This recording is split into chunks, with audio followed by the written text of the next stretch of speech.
Hey guys, Mark Ferrasci, Protect Dog Training on the road as usual. And this time I'm just going to Victorville to go buy some shoes at the Skechers. So I have a new pair of shoes for my weekend adventure. I'm trying to get a little bunch of chores done that'll kind of add up to being ready to spend some fun time with a group.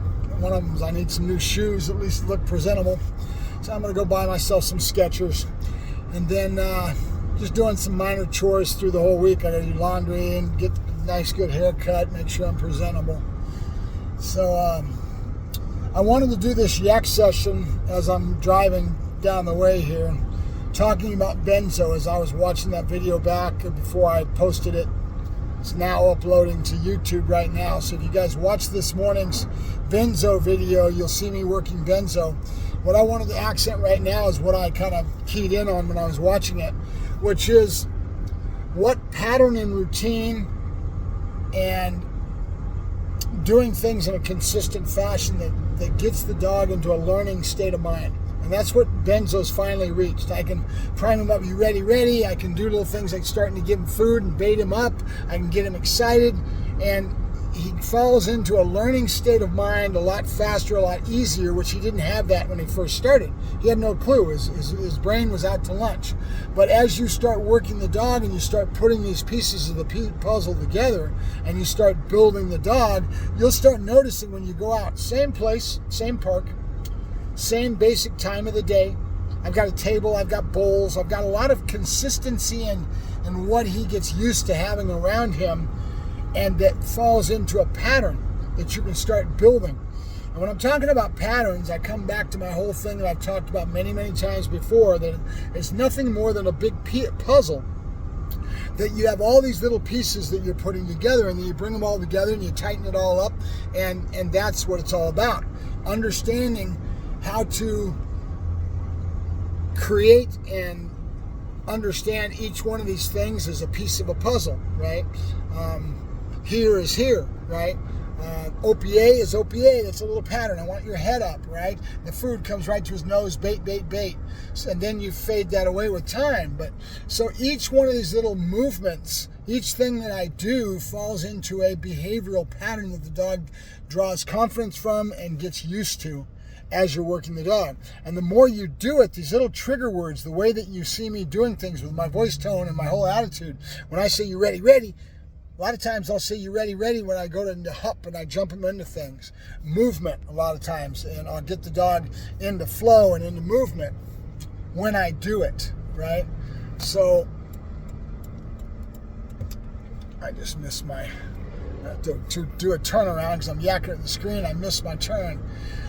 So as you do that, you end up getting the dog to be more receptive and be falling into a learning state of mind. And that's what you want. That's what I'm sensing in Benzo right now. He's starting to get so aware of what's going on that he's falling into a learning state of mind, and now I have an easier time by hitting all these little triggers, ready, OPA, whatever it may be, that the dog starts to draw confidence from, and now he falls into a learning state of mind easier, which makes it easier for you to teach him new things by flowing to things that he already knows and he's comfortable with, and flowing into them as you flow into the new pattern that you might be starting, right? Right now, this morning, if you look at that video, I just started the pattern of here, getting him to come and sit in front of me, and I'm more worried about the accent point of the look game that I'm going to fall into, and there's a big reason that we're doing the look game, right?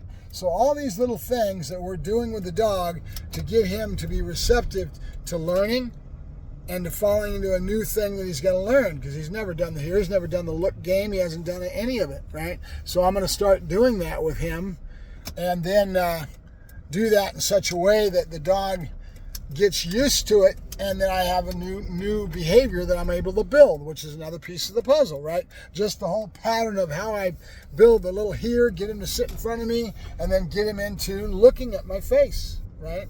So that's what I wanted to do this Yack session for, because I want you guys to pay attention and watch how I'm doing this, and then realize it's nothing more than a big puzzle, and each little behavior is what I call a puzzle piece. And it's how we build that behavior that you see me doing, And then the dog starts to fall into it and gets more receptive and fall into a learning state of mind by virtue that he starts to understand how to learn, right?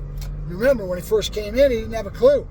So it's important that we do things the right way so the dog can fall into this pattern sets that makes the dog more receptive to learning new things, to doing better the old things that he's doing, and to keep growing the dog, right? So that's what my Yack session was about this morning, and actually it's afternoon now.